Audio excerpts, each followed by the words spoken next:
Inter Miami নামেই বোঝা যায় যে দলের মাহাত্ম্য। এই দলেই খেলেন Lionel Messi, Luis Suarez, Jordi Alba, Sergio বুস্কেটসদের মতো ফুটবলাররা। তবুও কেন এমন ভাঙাচোরা অবস্থা হাভিয়ার মাসচেরানোর দলের? এক মেসি, সুয়ারেজ, আলবা, বুস্কেটস দিয়ে আর কত জোড়াতালি দিয়ে চলবে ডেভিড বেকহ্যামের দল?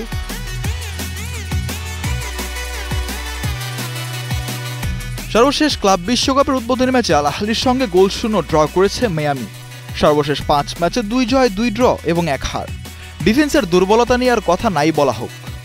সর্বশেষ আল আহলির সঙ্গে ক্লাব বিশ্বকাপের ম্যাচে মিয়ামি গোলরক্ষক অস্কার উস্তারি 8 সেভ দিয়েছেন, যেখানে আহলি গোলরক্ষক এল শিনাউই সেভ দিয়েছেন 5টি। অর্থাৎ এক্ষেত্রে বলাই যায় ইন্টার মিয়ামি থেকে ভালো ডিফেন্ড দিয়েছে আল আহলি।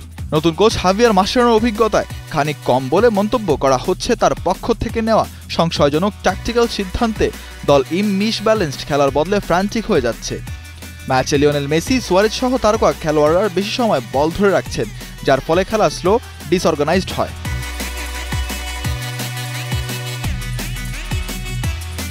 ডিফেন্সে বা মিডফিল্ডে লাইন গ্যাপ ও অবজারভেশন গ্যাপ দেখা যাচ্ছে। ফুলব্যাক ও সেন্ট্রাল ডিফেন্ডাররা সঠিক পজিশনে নেই। অফসাইড ফাঁকি বা বল ওভার দ্য ট্র্যাপ সহজেই পাওয়া যায়। উদাহরণ এফসি ডালাসে 4-3 হারে 3টি গোল ঠিক এ কারণে হয়েছে। লোজান, ফ্যালকন ও অ্যালেন সবাই অফসাইড ট্র্যাপ বা রক্ষণ ভাগ বুঝতে ব্যর্থ। গোলকিপার ড্রেক ক্যালেন্ডারও সহজ স্বাচ্ছন্দ্যে শুট ছুড়ে ফেলেছেন। উইং এবং মিডফিল্ডে রোটেশন ও ডেপথ নেই বলে ম্যাচ নিয়ন্ত্রণ সমস্যা দেখা দিয়েছে। কিছু ম্যাচে যুব খেলোয়াড়দের সুযোগ পাওয়া যায়, কিন্তু ধারাবাহিকতা নেই, ব্যালেন্স খুঁজে পাচ্ছে না দলে।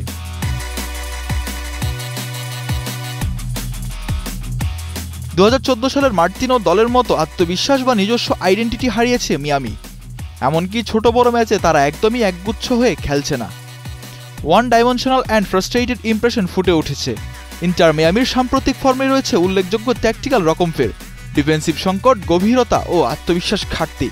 তবে অভাব মেটাতে পারলে তারা আবার চলতি সিজনে শীর্ষে বসার সম্ভাবনা রয়েছে। মিজান রশিক, কালের কণ্ঠ।